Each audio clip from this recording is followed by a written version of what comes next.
മനീഷാ പഞ്ചകം. ഇതില് 5 ശ്ലോകം. ഇതെല്ലാ 5 ശ്ലോകത്തിന്റെ അവസാനം കാണാം മനീഷ മമ. ഓക്കെ. എന്റെ മനീഷ, മനസ്സിന്റെ ഈശ, മനസ്സിനെ ആരാണോ നിയന്ത്രണം നടത്തുന്നത് അതാണ് മനീഷ എന്ന് പറയുന്ന ബുദ്ധി. ഇവിടെ അഭിപ്രായം എന്ന് മനസ്സിലാക്കുക. നിങ്ങളുടെ ടീക്കയില് ഈ ഒരു ഗ്രന്ഥത്തിന്, മനീഷ പഞ്ചകത്തിന് ശ്രീ ശങ്കര ഭഗവത്പാദ ആചാര്യ വിരചിതം മനീഷ പഞ്ചകം. ഇതിന് സദാശിവേന്ദ്ര യോഗി വിരചിതമായിരിക്കുന്ന താത്പര്യ ദീപിക ടീക്കയുണ്ട്. അതേപോലെ ശ്രീമദ് യതീന്ദ്രനാഥസ്യ ജഗന്നാഥ മുനി ഗുരും മനീഷ പഞ്ചക വ്യാഖ്യ തന്യതേ മധുമഞ്ജരി എന്ന് യതീന്ദ്രനാഥസ്യ ജഗന്നാഥ മുനി ഗുരും ഗോപാലേന്ദ്ര മുനി വിരചിതമായിരിക്കുന്ന മധുമഞ്ജരി ടീക്കയുണ്ട്. അങ്ങനെ 2 ടീക്കയുണ്ട്. പ്രകരണ ദ്വാദശിയിൽ വരുന്നുണ്ട്. പ്രകരണ ദ്വാദശി തന്നെയാണ് സിദ്ധാന്ത ബിന്ദു ഉള്ളത്. നമ്മൾ പ്രകരണം എന്നൊക്കെ കേൾക്കുന്നതായിരിക്കും ഇത് ചെറിയ ഗ്രന്ഥങ്ങളാണ്.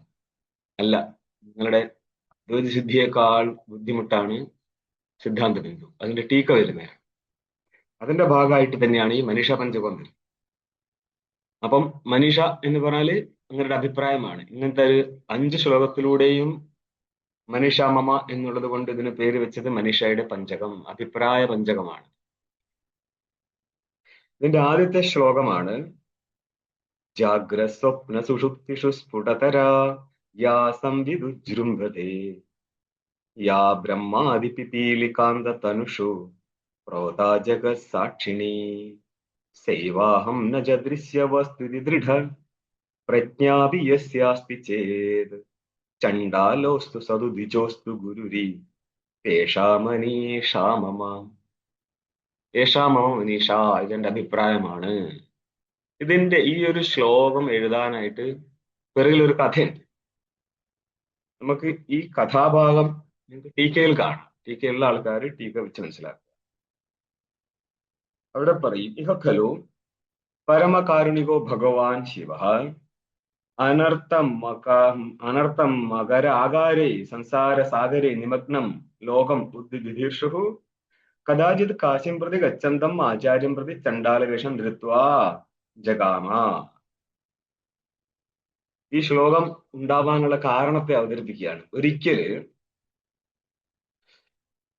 ഭാഷ്യകാരൻ ശങ്കരാചാര്യര് കാശിക്ക് പോവായിരുന്നു. നിങ്ങളുടെ വേറെ ടീക്കയിൽ കാണാൻ കുറച്ചുകൂടി വിസ്തരിക്കുന്നുണ്ട്. അത് പുരിയിൽ നിന്ന് കാശിക്ക് പോകുന്നു. എങ്ങനെയാവട്ടെ, കാശിയിലാണ് സംഭവിക്കുന്നത്. എന്നിട്ട് എന്ത് പറ്റി? ആ സമയത്ത് ഒരു ചണ്ടാല വേഷധാരി, വേഷത്തിലല്ലാതെ, അതായത് എന്തിന്റെ പേരിലാണ് ഒരു ചണ്ടാലനാവുന്നത്? ഇവിടെ ശിവൻ ചണ്ടാല വേഷം ധരിച്ചെത്തിയെന്ന. ഏത് ജാതിയിലാണെങ്കിലും ബ്രഹ്മബോധത്തിന് വിഘാതം ഉണ്ടോ? ഇല്ല. ഭാഷകാരൻ തന്നെ പറയുന്നുണ്ട്, ഭാഷത്തിൽ കാണാം. ഇഹക്കലോ പരമകാരുണികോ ഭഗവാൻ ശിവ, പരമകാരുണികനായിരിക്കുന്ന ഭഗവാൻ ശിവൻ. ഇത് കാരുണികൻ എന്ന് പറയാൻ കാരണം എന്താ? ഈ അനർത്ഥ ലോകത്തിൽ പെട്ടിരിക്കുന്ന ജീവനെ അവിടെ നിന്ന് രക്ഷിക്കാൻ വേണ്ടിയാണ് ശബ്ദപ്രയോഗം നടത്തുന്നത്. ആ ശബ്ദപ്രയോഗത്തിലൂടെ മാത്രമേ ജ്ഞാനോത്പന്നമാവത്തുള്ളൂ. ആ ജ്ഞാനവുമാണ് അജ്ഞാനത്തിന്റെ നിവർത്തകൻ.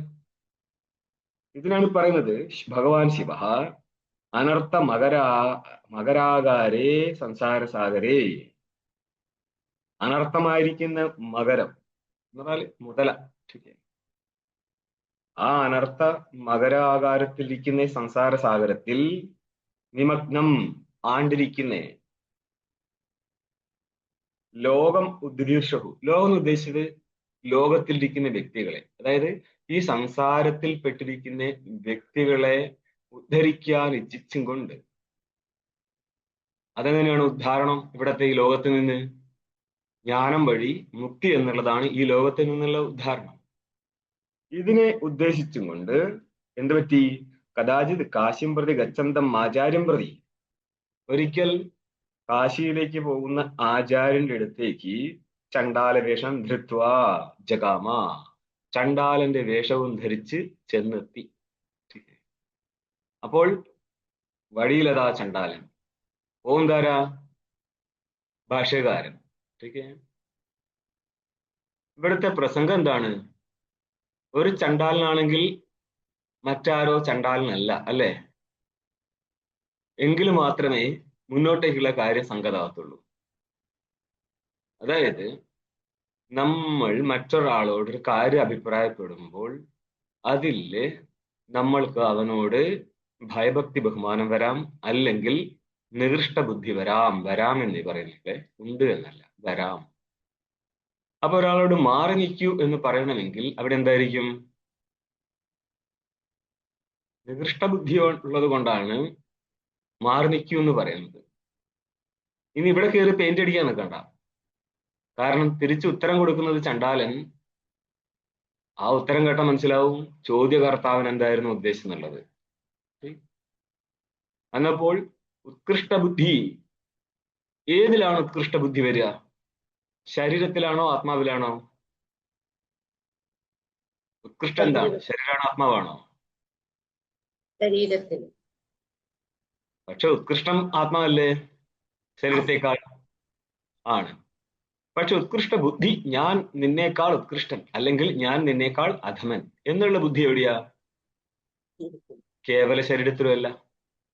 കാരണം ജഡമായിരിക്കുന്ന ശരീരത്തിൽ അങ്ങനത്തെ ഒരു ബുദ്ധിയില്ല. പിന്നെ ജഡചേതനന്മാർ ഒത്തു നിന്നെങ്കിൽ മാത്രമേ വിശിഷ്ട ബുദ്ധി വരത്തുള്ളൂ. എന്ന് പറയാൻ ഒരു ചേതനാംശവും ഒരു ജഡാംശവും. ലോകത്തിൽ രണ്ടുവിധ വസ്തുക്കളേ ഉള്ളൂ. ഒന്ന് ചേതനൻ, രണ്ടാമത്തത് ജഡം. ഇതിൽ ഏത് വസ്തുവാ പ്രകാശിക്കുന്നേ? ചേതന വസ്തു. ജഡം പ്രകാശിക്കത്തില്ലേ? ചേതനൻ ഉണ്ടെങ്കിൽ പ്രകാശിക്കും. ചേതനൻ ഉണ്ടെങ്കിൽ ജഡം പ്രകാശിക്കുന്നില്ല.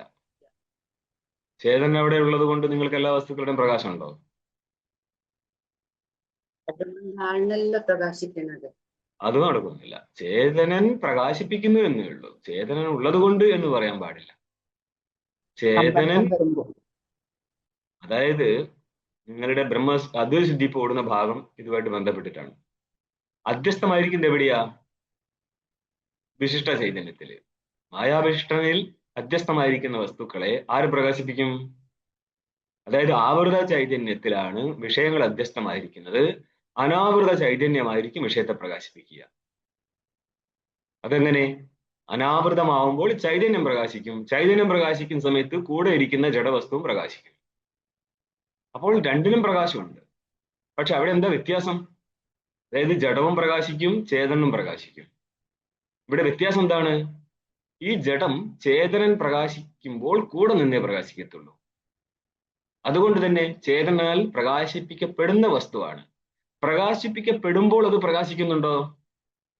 അതെന്താ? ഇപ്പൊ ഒരു ലൈറ്റ് കൊണ്ട് നമ്മള് രാത്രിയിലാണെങ്കിൽ ലൈറ്റ് അടിച്ചു കഴിഞ്ഞാൽ വസ്തു പ്രകാശിക്കത്തില്ലേ? പ്രകാശിക്കും. വാസ്തവത്തിൽ ആരാ പ്രകാശിച്ച്? ലൈറ്റ്.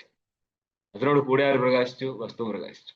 അതേപോലെ തന്നെയാണ് ചേതന പ്രകാശ സ്ഥലത്തും ജഡപ്രകാശ സ്ഥലത്തും ചേതന പ്രകാശ സ്ഥലത്തും രണ്ട് വസ്തുവും പ്രകാശിക്കും. ഒന്ന് പ്രകാശിപ്പിക്കുന്നവനും പ്രകാശിക്കും, പ്രകാശിപ്പിക്കപ്പെടുന്ന വസ്തുവും പ്രകാശിക്കും. രണ്ടിന്റെയും പ്രകാശം നേരിടും. അപ്പോൾ ഇത്രയേ ഉള്ളൂ. ഇതിന്റെ ബേസിക് ആദ്യം മനസ്സിലാക്കിയ ലോകത്തിൽ രണ്ടുവിധ വസ്തുക്കളുള്ളൂ. ഒന്ന് ചേതനും ഒന്ന് ജഡവും.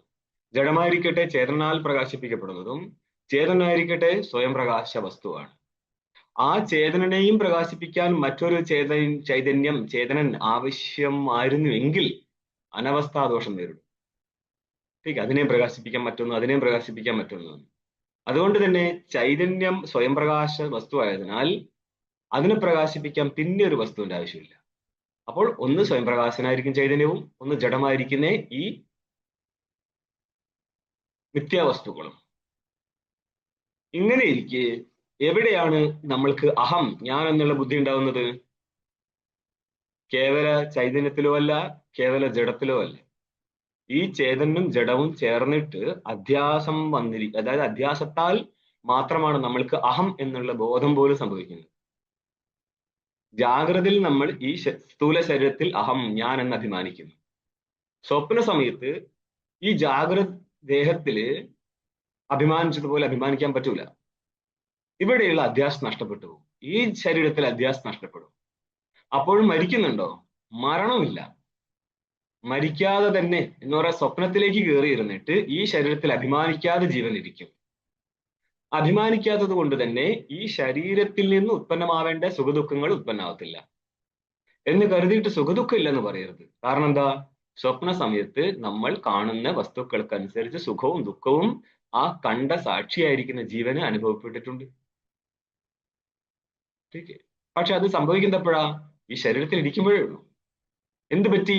അവൻ ജാഗ്രത അവസ്ഥയിൽ നിന്ന് സ്വപ്നാവസ്ഥയിലേക്ക് പോയി എന്ന് പറഞ്ഞർത്ഥം ഈ ശരീരത്തിൽ ഇന്ദ്രിയങ്ങളിൽ നിന്നുള്ള ജ്ഞാനം ഉൾക്കൊണ്ടിരുന്ന അവസ്ഥ എന്നുള്ള വിശ്വഭാവം നഷ്ടപ്പെട്ടിട്ട് തൈജസ ഭാവത്തിലേക്ക് മാറിയത് ആണല്ലോ. അപ്പോഴും ജീവൻ അവിടെ തന്നെ ഇരിക്കും. ഈ സ്വപ്നാവസ്ഥയിൽ സുഖദുഃഖങ്ങൾ അനുഭവിക്കുന്നുണ്ട്. അവിടെ ഇന്ദ്രിയങ്ങളില്ലെങ്കിലും കൽപ്പിതമായിരിക്കുന്ന ഇന്ദ്രിയങ്ങളിലൂടെ വിഷയഗ്രഹണം നടത്തുന്നതായിട്ട് അവൻ സ്വപ്നം കണ്ടിട്ട് ആ സ്വപ്നത്തിൽ നിന്നുള്ള സുഖവും ദുഃഖവും ഉൾക്കൊണ്ടുകൊണ്ട് അവൻ തൈജസനായിരിക്കുന്ന സാക്ഷിയുടെ സ്വരൂപത്തിലിരിക്കും. വിശ്വനായിരിക്കുന്ന സാക്ഷി സ്വരൂപം മാറി തൈജസനായിരിക്കുന്ന സാക്ഷി സ്വരൂപത്തിലിരിക്കും. അവിടെ നിന്നും സ്വപ്നാവസ്ഥയും നഷ്ടപ്പെട്ടു കഴിഞ്ഞാൽ സുഷുപ്തിയിലേക്ക് പോകുന്ന സമയത്ത് സ്വപ്നത്തിൽ വിഷയാകാരത്തിൽ പരിണമിച്ച ആ മനസ്സ് സുഷുപ്തിയിലെ സാക്ഷിയുടെ ഉപാധിയായിരിക്കുന്ന അവിദ്യയിലേക്ക് ലീനമായി പോകും. പിന്നെ അവിദ്യയും ചേതനനും മാത്രമായിട്ടിരിക്കും. അവിദ്യയും ചേതനനും ചേർന്നിരിക്കുന്ന സ്വരൂപമാണ് സാക്ഷി സ്വരൂപം. അവനാണ് ജാഗ്രത സ്വപ്ന സുഷുപ്തിയിലെ ഞാൻ എന്ന് പ്രകാശിക്കുന്ന വസ്തു. ഞാൻ എന്ന് മലയാളത്തിൽ, അഹം സംസ്കൃതത്തിൽ ഏത് ശബ്ദം മാറിയാലും ഒരുത്തൻ അവിടെ നിന്ന് പ്രകാശിക്കുന്നുണ്ട്. ജാഗ്രതയില് പ്രമാതാവ് കൂടി ഉണരുന്നത് കൊണ്ട് സ്പഷ്ടഭാനം ഉണ്ടാവുന്നു എന്ന് മാത്രം. അല്ലാതെ ചൈതന്യ പ്രകാശം ജാഗ്രത സ്വപ്ന സുഷുപ്തിയിൽ ഒരേപോലെയാണ്. കേവല ചൈതന്യത്തിനും പ്രകാശിക്കാൻ പറ്റത്തില്ല, കേവല ജഡത്തിനും പ്രകാശിക്കാൻ പറ്റത്തില്ല.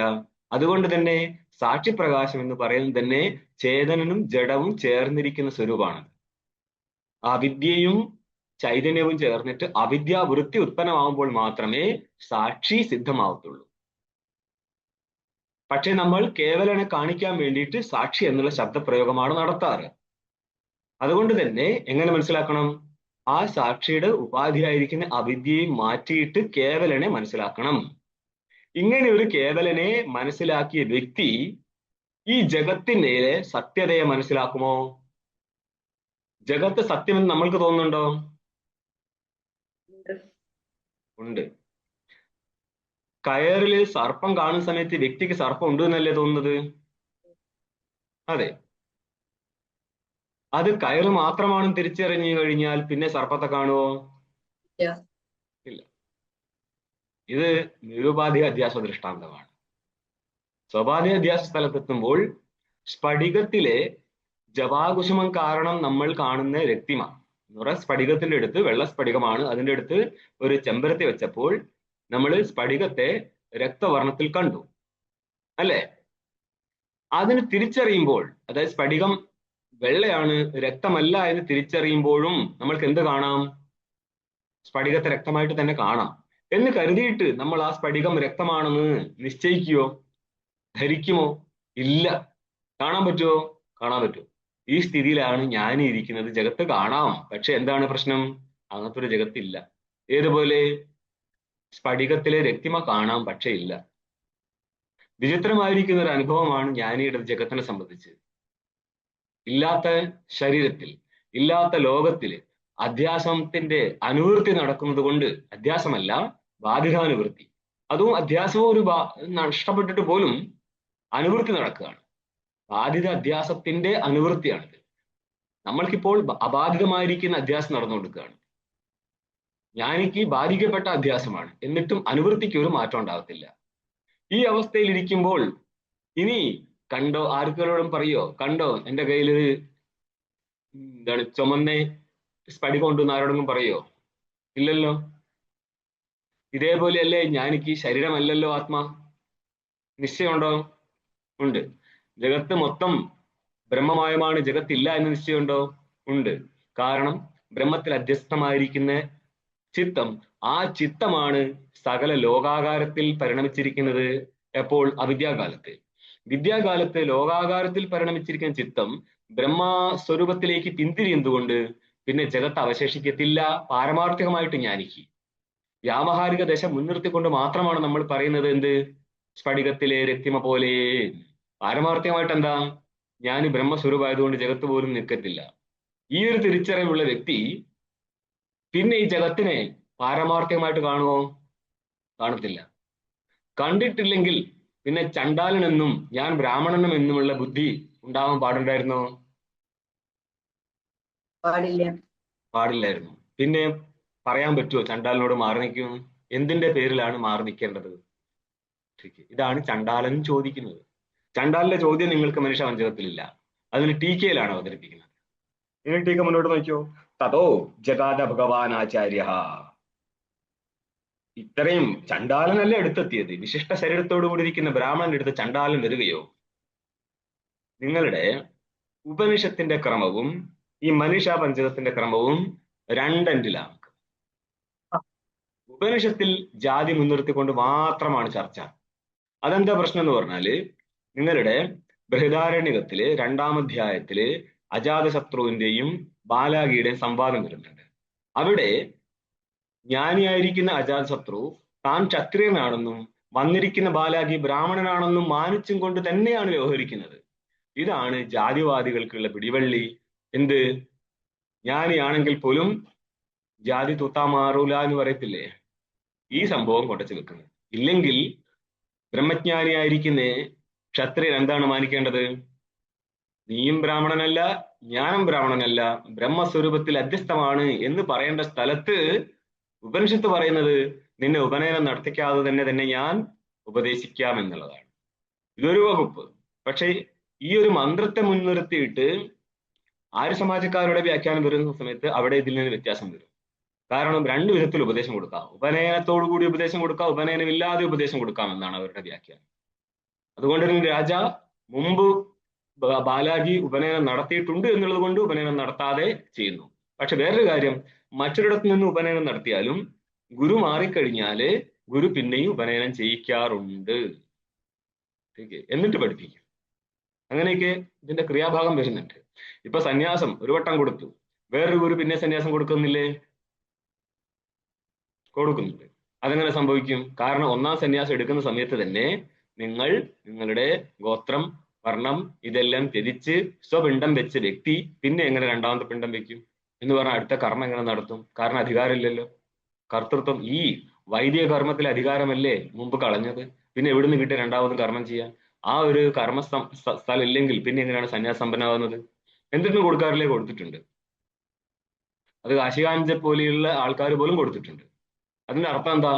അത് വെറും ഒരു വേറൊരാളുടെ ശിഷ്യനെ തന്റെ ശിഷ്യനാക്കി മാറ്റുമ്പോൾ ചെറിയൊരു ക്രിയാകലാപം വെച്ചു എന്ന് മാത്രം.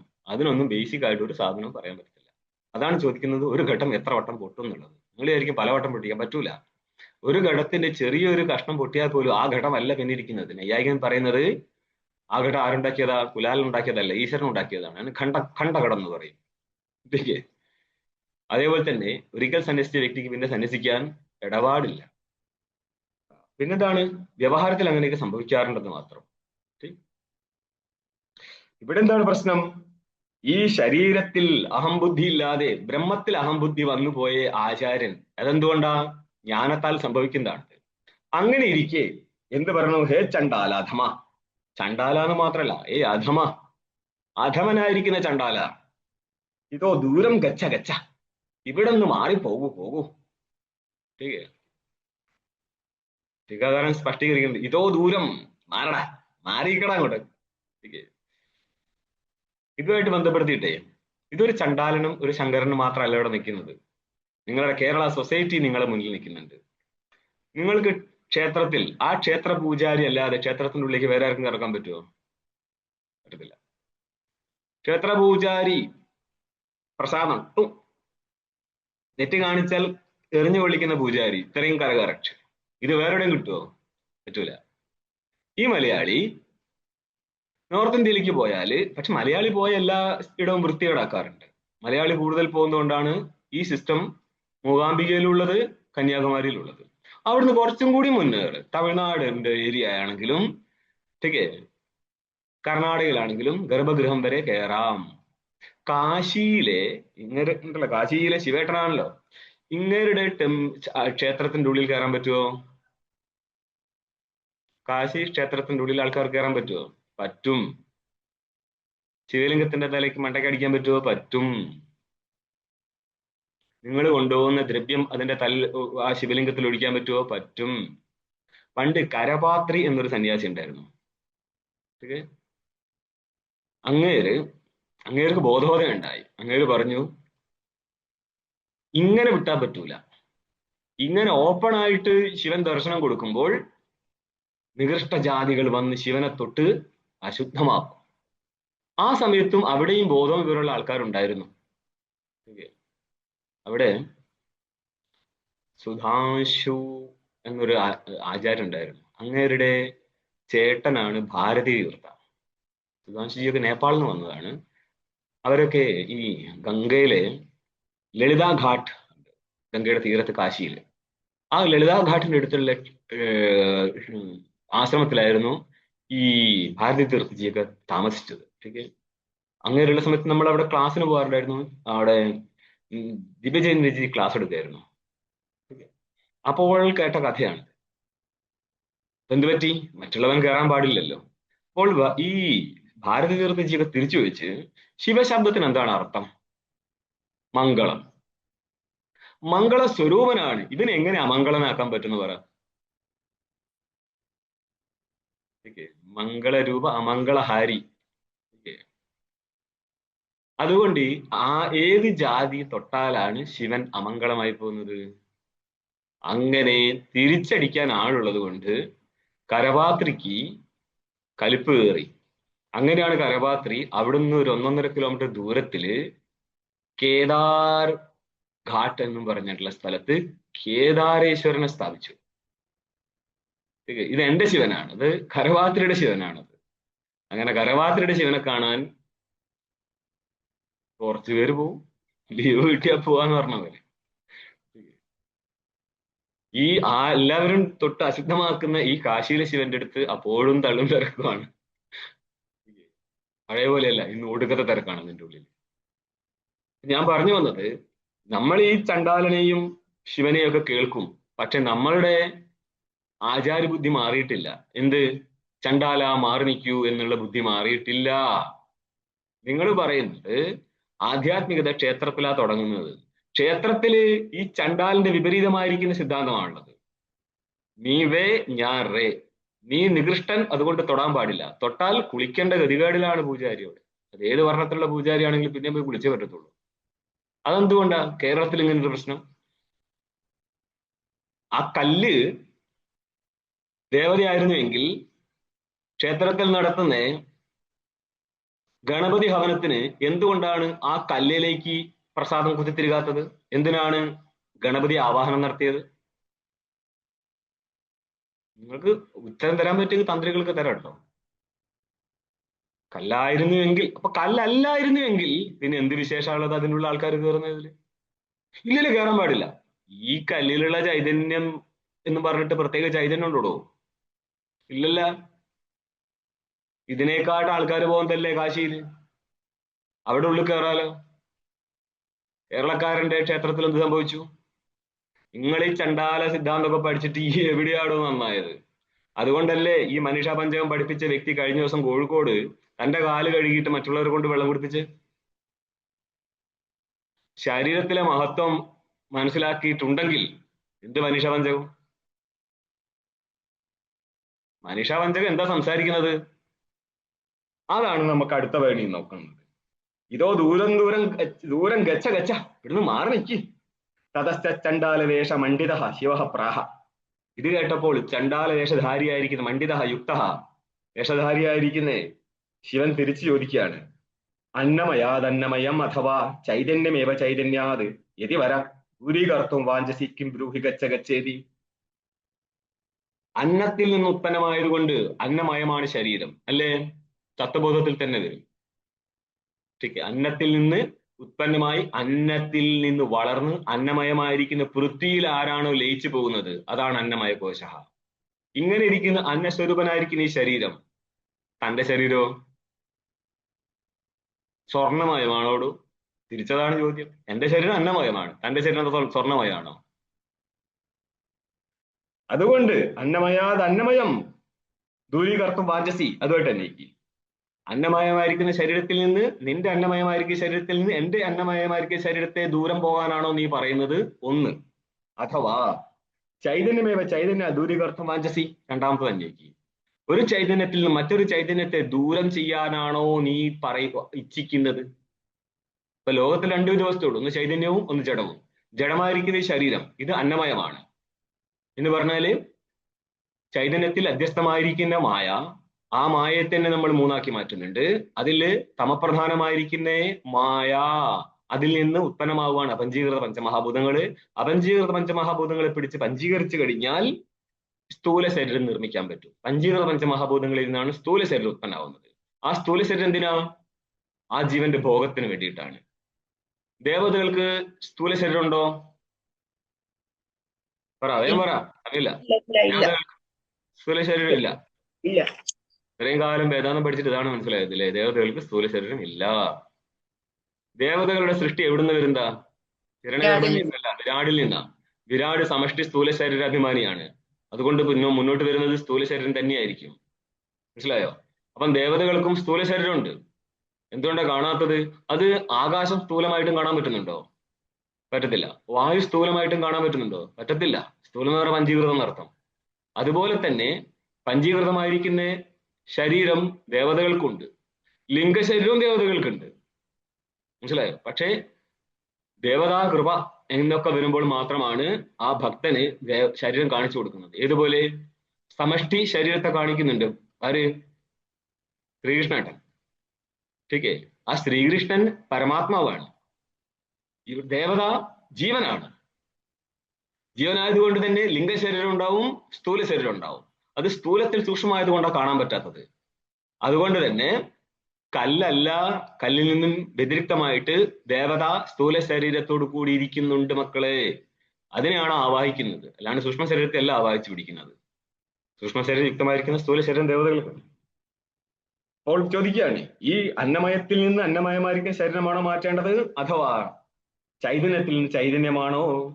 ഇതിന്റെ വിശദീകരണം കണ്ടോ? യതിവര, യതികളിൽ ശ്രേഷ്ഠനായിരിക്കുന്ന നിങ്ങൾ പറ. അത്ര ബ്രൂഹി, ഈ വിഷയത്തിൽ കാര്യം പറഞ്ഞേ. എന്താണ്? കിം അന്നമയ ശരീരം ഗച്ഛഗച്ഛേതി ദൂരീകർത്തും വാചസി. അന്നമാരീയമായിരിക്കും നിന്റെ ശരീരത്തിൽ നിന്ന് അന്നമാര്യമായിരിക്കുന്ന ഈ ശരീരം, ചണ്ടാല ശരീരത്തെ ദൂരം പോകാനാണോ നീ ഉച്ചിക്കുന്നത്? അഥവാ ചൈതന്യം ഗച്ഛഗച്ഛി ദൂരീകർത്തും വാചസി, ഒരു ചൈതന്യത്തെ മറ്റൊരു ചൈതന്യത്തെ മാറ്റാൻ വേണ്ടിയാണോ നീ ചോദിക്കുന്നത്? ഇന്നത്താവതാദ്യ, ഒന്നാം പക്ഷം ശരിയല്ല. എന്ന് പറഞ്ഞാല് ഒരു അന്നമയ ശരീരത്തിൽ മറ്റൊരു അന്നമയ ശരീരം മാറി നിൽക്കുക എന്നാണ് നീ അഭിപ്രായപ്പെടുന്നത് അല്ലേ? എന്റെ ശരീരം കേമമായത് കൊണ്ടല്ലേ മാറി നിൽക്കുക ശപ്പ. ഈ ക്ഷേത്രത്തിലേക്ക് ഈ പൂജാദ്രവ്യമായിട്ട് വരുന്നവരെ ഫ്രണ്ടിൽ ഒരാൾ വെള്ളം തെളിച്ചു തരും. എന്തിനാ? ഇതെല്ലാം ചോദ്യം മുന്നിൽ നിൽക്കുകയാണ് കേട്ടോ. ഈ ചണ്ടാലൻ വെറും ആചാര്യനോട് മാത്രമല്ല, നിങ്ങളോട് എല്ലാവരോടാണ് ചോദിക്കുന്നത്. എന്നോടുമാണ്, നിങ്ങളോടാണ് ചോദിക്കുന്നത്. സംഭവം എന്താണ് മക്കളെ? ബ്രഹ്മാകാര വൃത്തി എന്നുള്ള ഒരു സ്റ്റേജിൽ നിന്നിട്ടാണ് സംസാരിക്കുന്നത്. ഇവിടെ ലോകമില്ല. ലോകത്തിൽ സത്യത്വ ബുദ്ധി ഉള്ളത് കൊണ്ടാണ് കാല് കഴുകിപ്പിക്കുന്നതും ആ വെള്ളം മറ്റുള്ളതിനെ കൊണ്ട് കുടിപ്പിക്കുന്നതും. അവന് പറഞ്ഞ സാധനമല്ല ബ്രഹ്മാകാര വൃത്തി. അവനൊരിക്കലും മനുഷ്യപഞ്ചകം തൊട്ടേക്കരുത്. മനുഷ്യപഞ്ചകത്തിന്റെ പ്രമേയം വേറെയാണ്. ഉഭയോർ ശരീരയോർ അന്ന കാര്യത്തെ ഏകത്വാ, രണ്ട് ശരീരവും അന്നത്തിന്റെ കാര്യമായതുകൊണ്ട് ഏകസ്വരൂപമാണ്. നിനക്കൊരു ഇവിടെയാണ് പറയുന്നത്. അല്ല എന്റെ ശരീരം ഞാൻ മീൻ കൂട്ടാറില്ല. കൂട്ടണ്ട, ആര് പറഞ്ഞു? നീ മീൻ കൂട്ടാത്തത് കൊണ്ട് നിന്റെ ശരീരം അപഞ്ചീകൃതമായി മാറുമോ? നീ മീറ്റ് കഴിക്കാത്തത് കൊണ്ട് നിന്റെ ശരീരം അപഞ്ചീകൃതമായി മാറുമോ? ഇനി അതുമല്ല, ബൃഹദാരണ്യകത്തിന്റെ അവസാനം പറയുന്നുണ്ട്, ചതുർവേദജ്ഞനായിരിക്കുന്ന പുത്രൻ ഉത്പന്നമാണെങ്കിൽ അവൻ എന്ത് കൊടുക്കണം? അവന്റെ അമ്മയ്ക്ക് കാള ഇറച്ചി ഇട്ട് അന്നം വേവിച്ചിട്ട് കൊടുക്കണം എന്ന് പറഞ്ഞാല് ബിരിയാണി വെച്ച് കൊടുക്കണം എന്ന് പറയുന്നുണ്ട്. കോമ്പീറ്റ് ചെയ്യാൻ ആരെങ്കിലും ഉണ്ടാവുമെന്നോ? കാണിച്ചു തരാം. ഓക്കെ, അതുകൊണ്ട് ഞങ്ങൾ തൊടത്തില്ല, കയ്യിൽ വെച്ചാൽ മതി. ഇങ്ങോട്ട് എടുത്തേക്കണ്ട. പ്രമാണം തന്നെ തരും, ശ്രുതി പ്രമാണം തന്നെ തരും, അതും ബൃഹദാരണ്യ പ്രമാണം തരും. അപ്പൊ പറയാണ് രണ്ട് ശരീരവും ഏകമാണെന്നാ പറയുന്നത്. അതുകൊണ്ട് ചണ്ടാലനാണ് തിരിച്ചടിക്കുന്നത്. ചണ്ടാലൻ ശിവനാണ്, എന്റെ വാക്യമല്ല. നിങ്ങൾക്ക് ശരീരത്തിന്റെ പേരിൽ കേമത്തം മാനിക്കാൻ പറ്റത്തില്ല എന്നാണ് ഉദ്ദേശിച്ചത്. കേമത്തെ ശരീരത്തിന്റെ പേരിൽ തന്നെയാണ് മാനിക്കുന്നത്. അവിടെയാണ് പറയുന്നത്, നിന്റെ ഈ ദ്വൈത ബുദ്ധി മോനെ ബ്രഹ്മാകാര വൃത്തിക്ക് വിഘാതമാണ്. ബൃഹദാരണ്യകത്തിൽ പറയുന്നുണ്ട്, യോ അന്യത്രാത്മന ബ്രഹ്മവേദ ബ്രഹ്മതംബരാതാത് അന്യത്രാത്മന ക്ഷത്രം വേദ ക്ഷത്രം തംബരാതാത് അന്യത്രാത്മന സർവം വേദ സർവം തംബരാതാത്. അതായത് പരമാത്മാവിൽ ഭിന്നമായിട്ട് ഞാൻ ക്ഷത്രിയൻ, ബ്രാഹ്മണൻ, ശൂദ്രൻ, സ്ത്രീ, പുരുഷൻ, ഇന്ന ദേശക്കാരൻ എന്ന് മാനിക്കുന്നുണ്ടെങ്കിൽ നിനക്കൊരിക്കലും ബ്രഹ്മാകാര വൃത്തി വരില്ല എന്ന് പറയുന്നത്. അവിടെയാണിത് താങ്ങുന്നത്. എന്തുകൊണ്ടാ അത് പ്രശ്നം എന്ന് മനസ്സിലാവുന്നുണ്ടോ? നിങ്ങൾക്ക് ചെറിയ കാര്യം മാത്രമേ ഈ ജാതിവാദം കേരളത്തിൽ പോലുള്ളൂ. നോർത്ത് ഇന്ത്യയിലേക്ക് കയറി കഴിഞ്ഞാൽ ജാതിയിൽ നിന്നുകൊണ്ട് മാത്രമേ ബ്രഹ്മാകാര വൃത്തി വരത്തുള്ളൂ. ഈ മനുഷ്യപഞ്ചകം പഠിപ്പിക്കുന്ന ആൾക്കാർ ചിലരെ മാത്രമേ ഉദാഹരിക്കത്തുള്ളൂ. കാരണം ആ വ്യക്തിയും ബ്രാഹ്മണ ശരീരത്തിലുള്ളതാണ്, ദൃഷ്ടാന്തീകരിച്ച വ്യക്തിയും ബ്രാഹ്മണ ശരീരത്തിലുള്ളതാണ് എന്ന് പറഞ്ഞാൽ ഞങ്ങൾ ബ്രാഹ്മണർക്കേ ഞാൻ ഉണ്ടാവത്തുള്ളൂ എന്നൊരു ഇച്ഛയോടുകൂടിയാണ് ഈ മനുഷ്യപഞ്ചകം പഠിപ്പിക്കുന്നെങ്കിൽ ചണ്ടാലിന് ഇനിയും പ്രത്യക്ഷപ്പെട്ടേക്കാം. ശ്രുയദേഹി ശരീരസ്യ അന്നകാരിത്വം, ശരീരം അന്നകാര്യമാണെന്നുള്ളത് കേൾക്കപ്പെടുന്നുണ്ട്. എവിടെ കേൾക്കുന്നുണ്ട്? സഭ ഏഷ പുരുഷോ അന്നരസമയ, ഈ പുരുഷൻ അന്നരസമയനാകുന്നു. അതായത് വിഷ്ണനായിരിക്കും ജീവൻ, അവന്റെ ശരീരം അന്നത്തിൽ നിന്ന് ഉത്പന്നമായതാണ്. ഏവം സർവസ്യാപി ജഗതോ മായാകാര്യത്തിന് ഏകത്വം ദ്രഷ്ടവ്യം. ഒന്ന് മാത്രം കണ്ടാൽ പോരാന്ന് പറയുന്നത്. മായാകാര്യമാണ് ഇതുകൊണ്ട് സകല ജഗത്തിന് ഒറ്റ സ്വരൂപേ ഉള്ളൂ. എന്ത് മായാകാര്യത്വം? അത് നിന്റെ ശരീരത്തിൽ എന്റെ ശരീരത്തിൽ സമാനമല്ലേ? അതെ, പിന്നെ എന്തിനാണ് നീ എന്നോട് നികൃഷ്ടബുദ്ധി കാണിച്ചതുണ്ണി? ഇതാണ് ചോദ്യം. ഒന്ന്. രണ്ടാമത്തത്, ദ്വിതീയ ചൈതന്യത്തിൽ ചൈതന്യം മാറിപ്പോട്ടെ എന്നും പറയാൻ പറ്റത്തില്ല. കാരണം ചൈതന്യ സർവത്ര ഏകരൂപത്വാത്, നിന്റെ ചൈതന്യവും എന്റെ ചൈതന്യവും. ഇതിൽ ആര് ചൈതന്യത്തിനാണ് കൂടുതൽ പ്രകാശം? ബ്രാഹ്മണന്റെ ശരീരത്തിലിരിക്കുന്ന ചൈതന്യത്തിനാണോ പ്രകാശം കൂടുതൽ? ചണ്ടാലന്റെ ശരീരത്തിലിരിക്കുന്ന ചൈതന്യത്തിനാണോ കൂടുതൽ പ്രകാശം? പ്രകാശിക്കത്തില്ല രണ്ട് ശരീരത്തിലും? പ്രകാശിക്കും, പക്ഷെ ഒന്നിൽ കൂടുതലോ ഒന്നിൽ കുറവോ വരുന്നില്ല. അതെന്തുകൊണ്ടാ? ചൈതന്യം അങ്ങനെയാണ്. അതെന്തുകൊണ്ടാന്ന് പറയാം. ഇതൊന്നും ഉത്തരല്ല. രണ്ടില്ലാത്തതുണ്ട്. ഒരേ ചൈതന്യമാണ്. ഏത് രണ്ടില്ലാത്തത് കൊണ്ട്?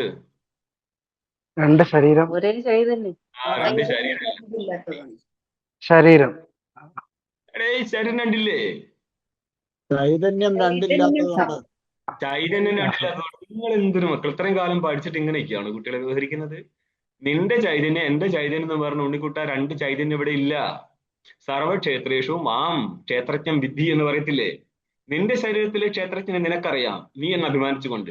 നീ അവിടെ വ്യക്തമായിട്ട് ഭിന്നമായിട്ടാണ് മാനിക്കുന്നത്. നീ അങ്ങനെ മാനിക്കരുത്. സകല ശരീരത്തിലും കൂടിയും ക്ഷേത്രജ്ഞനായിരിക്കുന്ന ഞാൻ അത് നീയാവുന്നു എന്നാണ് ഗീതയിൽ പറയുന്നത്.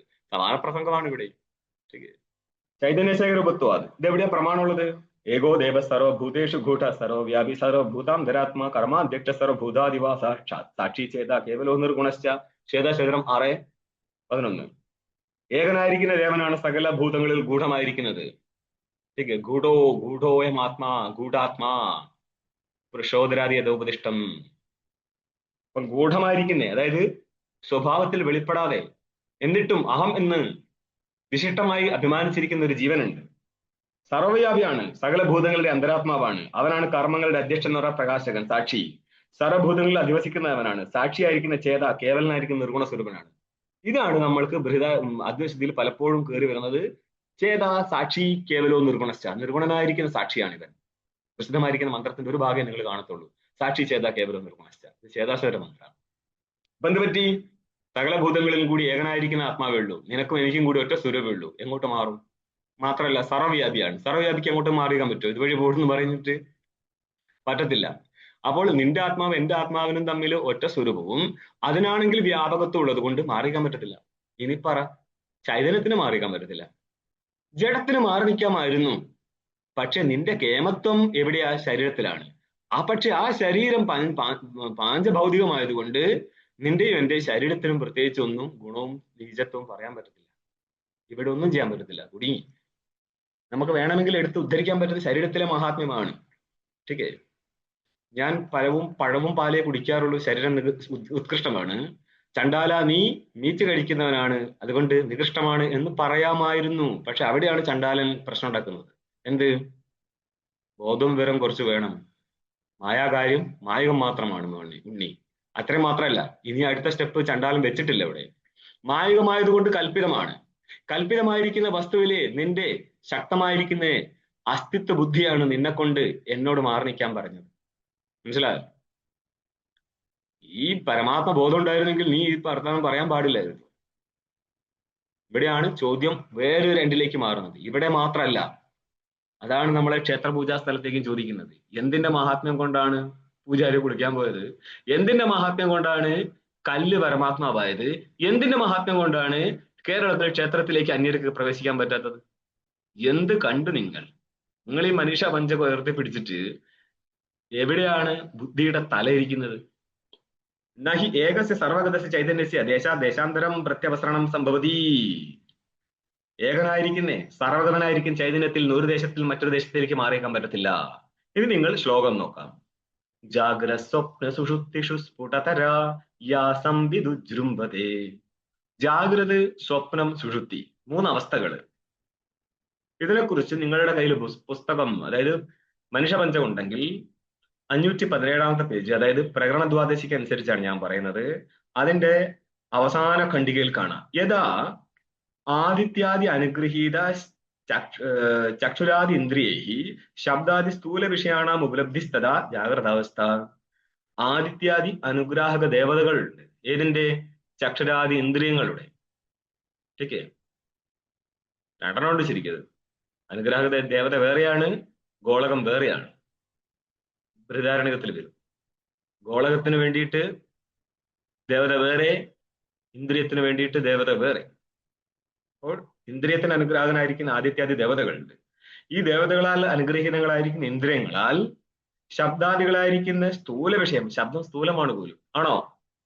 സൃഷ്ടിയുടെ കാര്യത്തിൽ വരുമ്പോൾ ശബ്ദത്തിന്റെ കാര്യത്തിൽ സ്ഥൂലമായിരിക്കുന്ന ശബ്ദമാണോ സൂക്ഷ്മമായിരിക്കുന്ന ശബ്ദമാണോ എന്ന് വരുമ്പോൾ ബൃഹദാരണ്യകത്തില് ഭാഷ്യകാരനും വാർത്തകാരനും തമ്മിൽ ഭിന്നാഭിപ്രായമുണ്ട്. ഓക്കെ, എല്ലാം വാർത്തകാരൻ എടുക്കുന്നില്ല. എന്ന് പറഞ്ഞാല് സൂക്ഷ്മ ശബ്ദത്തിന് മാനിക്കേണ്ട ആവശ്യമില്ല, സ്ഥൂല ശബ്ദം മതി എന്നൊരു അഭിപ്രായമുണ്ട്. ഭാഷ്യകാരൻ സ്ഥൂല സൂക്ഷ്മമായിരിക്കുന്ന ശബ്ദത്തിന്റെ ആഖ്യാനമുണ്ട് അവിടെ. പോട്ടെ. അപ്പോൾ നമ്മൾ കേൾക്കുന്ന ശബ്ദം എന്നുള്ളത് സ്ഥൂല ശബ്ദമാണ്. ഈ വിഷയങ്ങളുടെ ഉപലബ്ധി എന്ന് പറയുന്ന ഗ്രഹണം എപ്പോഴാണോ നടക്കുന്നത് തഥാ ജാഗ്രതാവസ്ഥ. ഈ അവസ്ഥയുടെ പേരാണ് ജാഗ്രതാവസ്ഥ. അതല്ലേ നിങ്ങൾ തത്വബോധത്തിൽ പറയുന്നത്, ഇന്ദ്രിയങ്ങളിലൂടെ വിഷയത്തെ ഗ്രഹിക്കുന്ന അവസ്ഥയാണ്. ആ സമയത്ത് ഈ ശരീരത്തില് ഞാനെന്ന് അഭിമാനിക്കുകയും ചെയ്യുന്നുണ്ട്. ഈ അവസ്ഥയുടെ പേരാണ് ജാഗ്രതാവസ്ഥ. ഈ അവസ്ഥ പിന്നിട്ടാൽ എങ്ങോട്ട് പോകും? സ്വപ്നത്തിലേക്ക് പോകും. യഥാതു ചക്ഷുരാദി ഇന്ദ്രിയാണാം ഉപരതത്വേന. ചക്ഷുരാദി ഇന്ദ്രിയങ്ങൾ ഉപരതങ്ങളായി എന്ന് പറയുന്ന വിഷയങ്ങളെ ഗ്രഹിക്കാതെ പിന്തിരിയാണ്.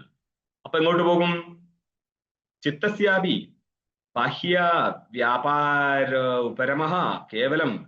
ചിത്തവും ബാഹ്യവ്യാപാരം നടത്തത്തില്ല എന്ന് പറഞ്ഞാൽ ഇന്ദ്രിയജന്യമായിരിക്കുന്ന വിഷയഗ്രഹണം ചിത്തം നടത്തത്തില്ല.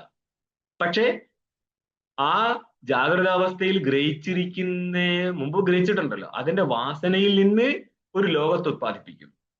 കേവലം വാസനാമയ പദാർത്ഥ ആകാര പരിണാമേന അവസ്ഥാനം. വാസനമയമായിരിക്കുന്ന പദാർത്ഥത്തിന്റെ ആകാരത്തിൽ ചിത്തം പരിണമിക്കുകയാണ്. ഈ അവസ്ഥയെ തഥാ സ്വപ്നാവസ്ഥ എന്ന് പറഞ്ഞാല്, നമ്മൾ സ്വപ്നം കാണുന്ന സമയത്ത് നമ്മൾക്ക് നമ്മളെ കണ്ണിലൂടെ വിഷയത്തെ കാണുമെന്നൊക്കെ തോന്നും. പക്ഷെ അപ്പോൾ പോലെ അതെന്താണ്? ആ കണ്ണ് ഈ കണ്ണല്ല, അവിടെ കൽപ്പിതമായിരിക്കുന്ന കണ്ണാണ്. പ്രാതിഭാസികമാണ് മൊത്തം. ആ പ്രാതിഭാസികമായിരിക്കുന്ന ലോകത്തെ കണ്ടുകൊണ്ടിരിക്കുന്ന അവസ്ഥയാണ് സ്വപ്നാവസ്ഥ.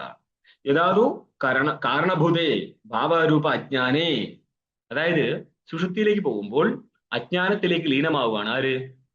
ചിത്തം പോലും. അപ്പം ഇന്ദ്രിയങ്ങൾ ഇന്ദ്രിയങ്ങൾ പിന്തിരിഞ്ഞു, മനസ്സും പിന്തിരിഞ്ഞു, എല്ലാം കയറി എങ്ങോട്ട് പോയി? സാക്ഷിയുടെ ഉപാധിയായിരിക്കുന്നേ അവിദ്യയിലേക്ക് പോയി. പക്ഷെ ടീക്കാകാരൻ എഴുതിയ നോക്കിയേ, ഭാവരൂപ അജ്ഞാനേ. അജ്ഞാനം ഭാവരൂപാണോ? അല്ല. ഭാവരൂപമല്ല, അഭാവരൂപമല്ല. പിന്നെ എന്തിനാണ് ഭാവരൂപം എന്ന് പറയുന്നത്? അഭാവരൂപം അല്ലെന്ന് കാണിക്കാൻ. അജ്ഞാനം ജ്ഞാനാഭാവ സ്വരൂപമല്ല, അനിർവചനീയമാണ് എന്ന് കാണിക്കാനാണ് ഭാവരൂപ അജ്ഞാനെ ശബ്ദപ്രയോഗം നടത്തിയത്. ഇന്ദ്രിയാന്തരവത് ചിത്തമപി പ്രവിലീയതേ. അന്യ ഇന്ദ്രിയം പ്രവിലീനമായതുപോലെ തന്നെ ചിത്തവും പ്രവിലീനമായി പോകും. എവിടെ? അവിദ്യയില്. തഥാ സുഷുപ്തി അവസ്ഥ. ഈ അവസ്ഥയുടെ പേരാണ് സുഷുപ്തി അവസ്ഥ. ഇങ്ങനെ ഇരിക്കുന്ന 3 അവസ്ഥകളിലൂടെ ജാഗ്രത സ്വപ്ന സുഷുപ്തികളിൽ, ജാഗ്രതാവസ്ഥയിൽ, സ്വപ്നാവസ്ഥയിൽ, സുഷുപ്തി അവസ്ഥയിൽ സംവിത് എന്ന് പറയുന്ന അർത്ഥം ജ്ഞാനം എന്ന് പറഞ്ഞ പ്രകാശം എന്ന് പറഞ്ഞാല് ചൈതന്യം. സ്ഫുടതരാ സംവിത് ഉജ്ജൃംഭതേ. ഉജ്ജൃംഭതർക്കെ സ്വയമേവ പ്രകാശതേ എന്ന് ടീക്കയിൽ പറയും. യാതൊരു സംവിധാണോ ജാഗ്രത സ്വപ്ന സുഷുപ്തികളിൽ വളരെ സ്പഷ്ടമായിട്ട് പ്രകാശിക്കുന്നത്. സ്പഷ്ടപ്രകാശം എന്ന് പറയാൻ കാരണം എന്താ? അസ്പഷ്ടപ്രകാശമാണ് വിഷയങ്ങളുടെ പ്രകാശം. സ്പഷ്ടപ്രകാശം കേവല സ്വരൂപ പ്രകാശമാണ്. അവിടെ ആ കാര്യത്തിൽ സംശയമില്ല എന്നുള്ളത് കൊണ്ടാണ് സ്പഷ്ടപ്രകാശം എന്ന് പറയുന്നത്, സ്ഫുടതരമായിരിക്കുന്ന പ്രകാശം. ഇന്നലെ നിങ്ങൾ ഉണ്ടായിരുന്നോ? ഇന്നലെ നിങ്ങൾ ഞാനുണ്ട് ചിന്തിച്ചുകൊണ്ടിരുന്നിട്ടുണ്ടോ? ഇല്ല. എന്നിട്ട് നിങ്ങൾക്ക് എന്തുകൊണ്ടാണ് ഞാൻ ഉണ്ടായിരുന്നു പറയാൻ പറ്റുന്നത്? സാക്ഷി പ്രകാശിച്ചു എന്നുള്ളത് കൊണ്ടാണ്.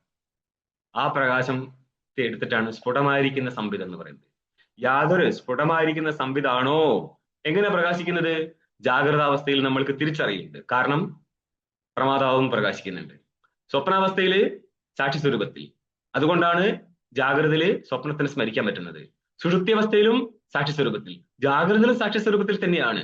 പക്ഷെ അവിടെ പ്രമാതാവ് കൂടി ഉണ്ടായിരുന്നു എന്നുള്ളത് കൊണ്ടാണ് സാക്ഷിയുടെ സ്പഷ്ടഭാനം അനുഭവപ്പെടുന്നത്. സാക്ഷിയുടെ സ്പഷ്ടമാണ്, ജീവന്റെ സ്പഷ്ടമാനമാണത്. അസ്പഷ്ടമാനമാണ് രണ്ട് സ്ഥലത്തും.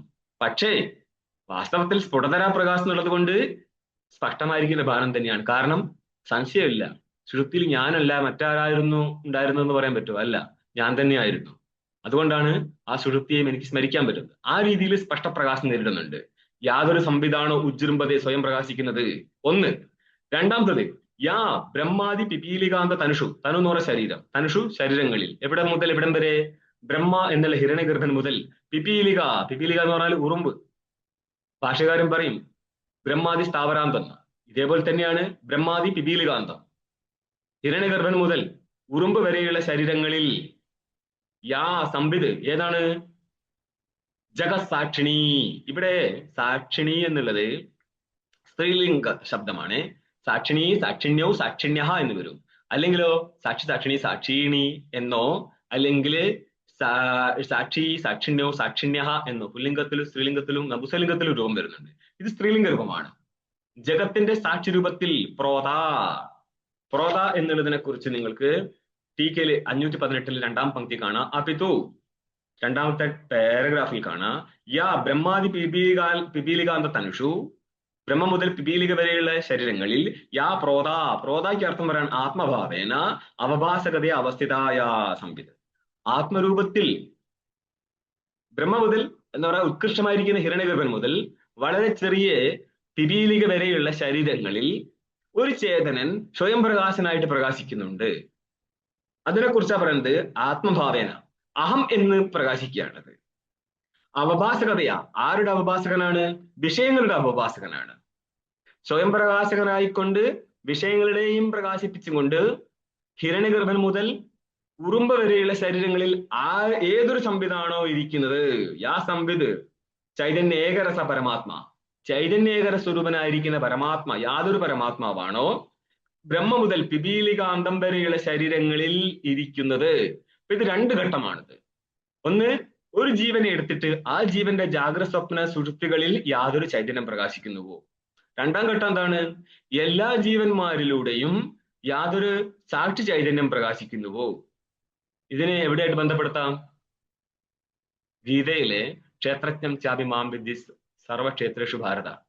അതായത് ജാഗ്രത സ്വപ്ന സുഷുപ്തികളിൽ നിന്ന് ഒറ്റ ജീവനെ എടുത്തിട്ട് യാതൊരു സാക്ഷി ചൈതന്യം ഉണ്ടോ അവനാണ് ബ്രഹ്മ മുതൽ ഹിരണ്യഗർഭൻ മുതൽ പിപീലികാന്തം വരെയുള്ള ശരീരങ്ങളിൽ സാക്ഷി രൂപത്തിൽ പ്രകാശകനായിക്കൊണ്ട് അന്യവസ്തുക്കളെ പ്രകാശിപ്പിച്ചിരിക്കുന്നത്.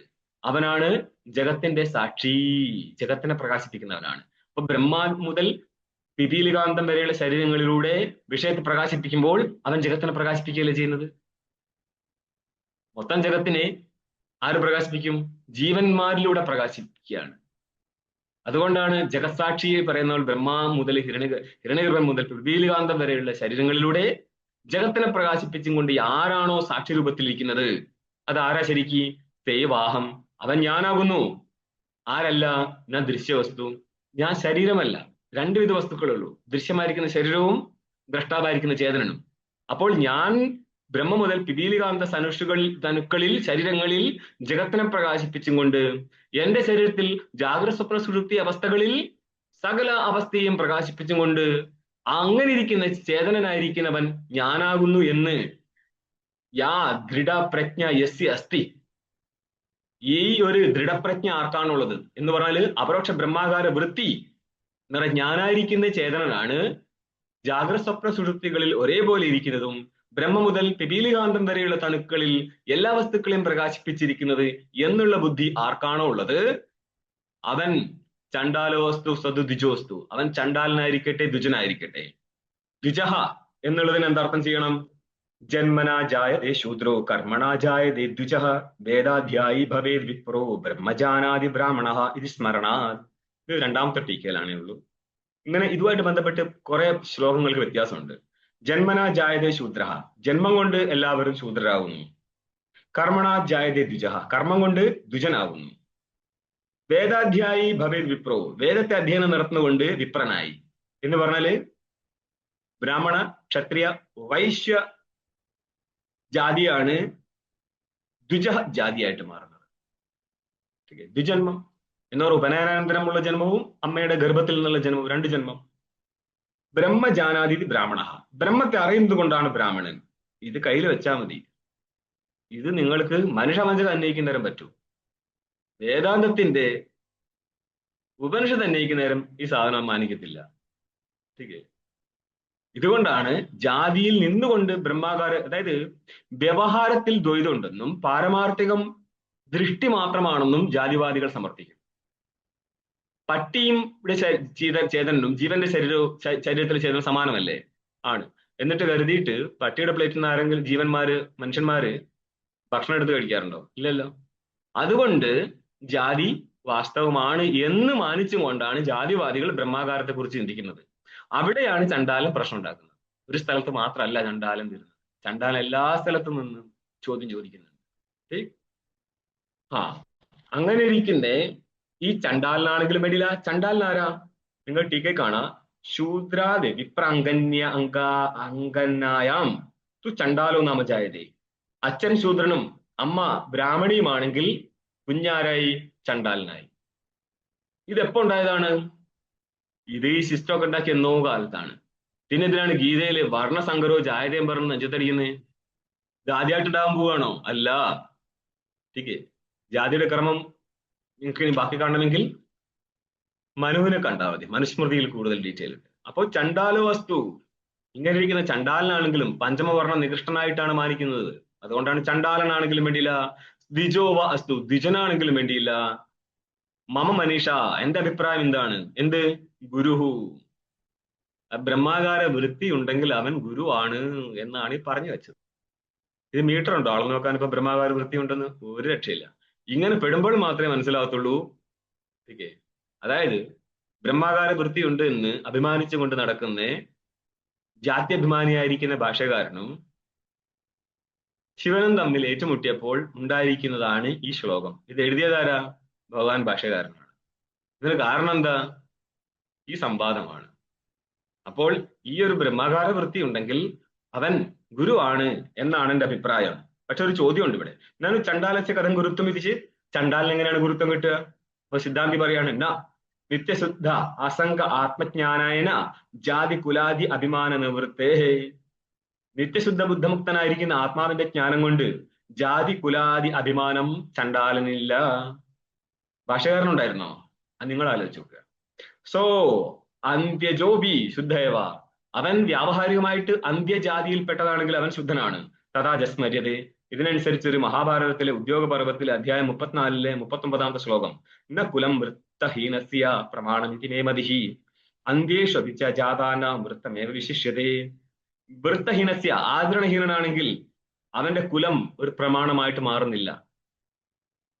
അന്ത്യേഷവി, വ്യാവഹാരികമായിട്ട് അന്ത്യകുലത്തിലാണെങ്കിൽ പോലും വൃത്തമേവ ജാതാനാം വൃത്തമേ വിശിഷ്യത, അവന്റെ ആചരണമാണ് വിശിഷ്ടമാവുന്നത്.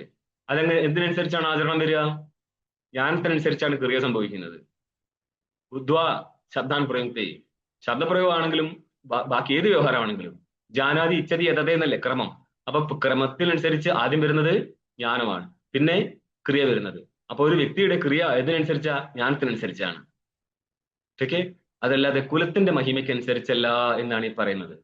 പക്ഷേ ജാതിവാദിക്ക് ഇതൊരു പ്രമാണമേ അല്ല. അവിടെയാണ് ചണ്ടാലൻ ചോദ്യം ചോദിച്ചുകൊണ്ടേയിരിക്കുന്നത്. ചണ്ടാലന്റെ ചോദ്യം അവിടെ തീരത്തേ ഇല്ല. കാലുകൈ വെള്ളം കുടിപ്പിക്കുമ്പോഴും ചണ്ടാലൻ ചോദിക്കും, നിന്റെ കാലിനാണോ കുടിച്ചവന്റെ കാലിനാണോ മാഹാത്മ്യം? ഇപ്പൊ കുടിപ്പിച്ചവൻ എന്ത് പറയും? എന്റെ കാലിന്. കുടിച്ചവൻ എന്ത് പറയും? കുടിച്ച ആൾക്കാരുണ്ടെങ്കിൽ അവര് ആലോചിച്ചോളൂ. ഇത് കുടിപ്പിക്കാൻ, ഞാൻ ഇവിടുത്തെ പ്രശ്നം ഗുരുക്കന്മാര് കാല് കഴുകി വെള്ളം കുടിപ്പിച്ചു എന്നുള്ളതാണ് ഇന്ന് ഈ ക്ലാസ് തുടങ്ങാൻ തന്നെ കാരണം.